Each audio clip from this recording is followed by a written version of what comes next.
Just give you a little background or some facts to this case. On January 25th, 1997, around 3 p.m., Denver Police Department were called to the 57 South Jasmine Street on the report of a homicide. 57 South Jasmine Street on a report of a homicide. They had responded there, and Surle Goldfogel was found deceased from what appears to be apparent blunt force trauma. Early in the investigation, it appeared that there had been a burglary at this house, and then the murder had occurred. This investigation caught a lot of public and stuff. I was a young sergeant out in District 3 at the time. I was off on the day that this came in, but worked on several of the task force, worked on doing a lot of the stuff that we did afterwards. Like I said, there was a task force that was put together. There was a lot of information that was gathered in this case, and they worked hard on the case. Ultimately, the case wound up, as they say, going cold. In 2007, through the Department of Justice, DNA grants kind of breathed some life back in it. They went and looked at some evidence, submitted stuff for evidence or DNA evidence, and for the family and stuff, it became kind of a rocky road because there was multiple times we submit evidence, get stuff back, and take actions as we go through. In addition to this, there was numerous tips that came in throughout this case. And ultimately, that's what led to us being able to bring some closure to the family. Unfortunately, the suspect in this case had passed away in 2003. And, I'll let Mitch kind of talk at a minute there. But ultimately, Jonathan Clinton, his date of birth was 4/10 of 1976. He would have been 20 years old at the time. Has been identified as the suspect, and the case is exceptionally clear due to his death.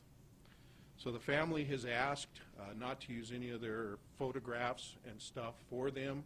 They've asked that I read a statement to you. You will also be provided with a copy of this statement.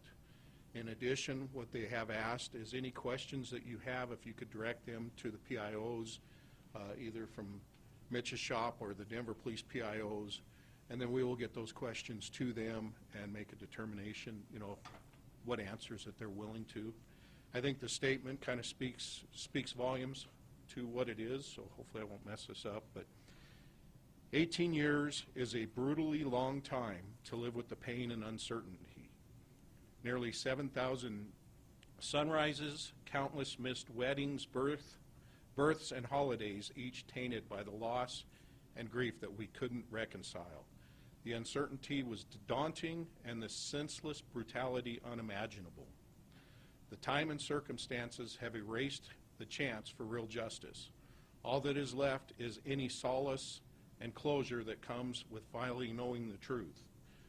There were those who knew and stayed silent, which only served to generate more pain for an already raw and tattered family. Then there were those who did the right thing, came forward and spoke up, and to them they are eternally grateful. Commander Saunier refused to let this case be buried and forgotten. Detective Bisgard was dogged, tireless, and relentless in his pursuit of the case, nearly 2 decades old. Their spirit, tenacity, and dedication represents all that was best about Surle and the virtues she would have valued and appreciated most. Thank you for not allowing her to be forgotten. So that's a statement from the family. I can say that there was countless detectives from the cold case units that worked on this, the originally homicide detectives, the task force that all put this together, and ultimately, Detective Bisgard, I think, did a phenomenal job of just digging into this case and researching and going through it. And while he's doing that, other detectives had to step up and kind of handle the other stuff that went on. So a thanks goes out to, all of my detectives that worked on this case, some that are retired and some that are not. So I'll go ahead and kind of turn it over to Mitch here. And I'm sorry, could you repeat the suspect's name one more time, just really quickly? Jonathan Clinton, Jonathan, and then Clinton, Clinton, 4/10 of 76. I'm Mitch Morrissey, the Denver District Attorney, and First, I want to thank the Goldfogel family. I cleared this case when it was presented to me by Detective Bisgard a couple of weeks ago. And I want to congratulate the entire Homicide Bureau. I want to congratulate those cold case detectives that work so hard to bring answers to victims and to victims' families. But I want to thank the Goldfogel family because at first they felt like this was something that they just wanted to keep private. But I remember this case, and I think there's a lot of people in this town that remember this case. And when you have a woman who lived independently, that was proud about that, would go to the grocery store and do all those things, come home and get beaten to death in her own home, I thought it was important that we get the message out to the community. One, this individual is no longer a threat to anyone else because he's passed away and dead.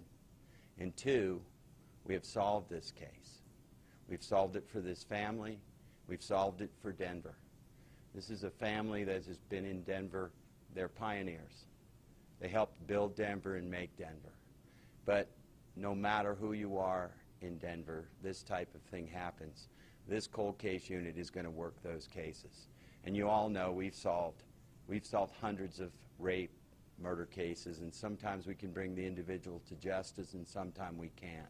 And in this case, unfortunately, there are two individuals that are committed crimes in this situation. Obviously, the horrible beating that Mr. Clinton gave to this victim in her own home, but also his mother, who then covered up for him, knew he did this, and basically didn't come forward until Detective Bisgard got her to finally tell him the truth about what happened in this situation.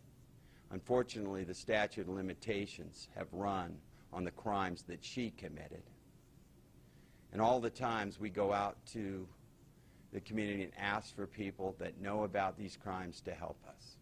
And we know there's still other families that are hurting just like this family. And there are people that know about these horrible crimes that could come forward and help us solve these crimes. So again, I want to thank the family for allowing us to let the community know that this case has been solved. It's been cleared. We know who did it, and we can't hold them accountable, but I just want to thank the people that worked so hard to get us to where we are today.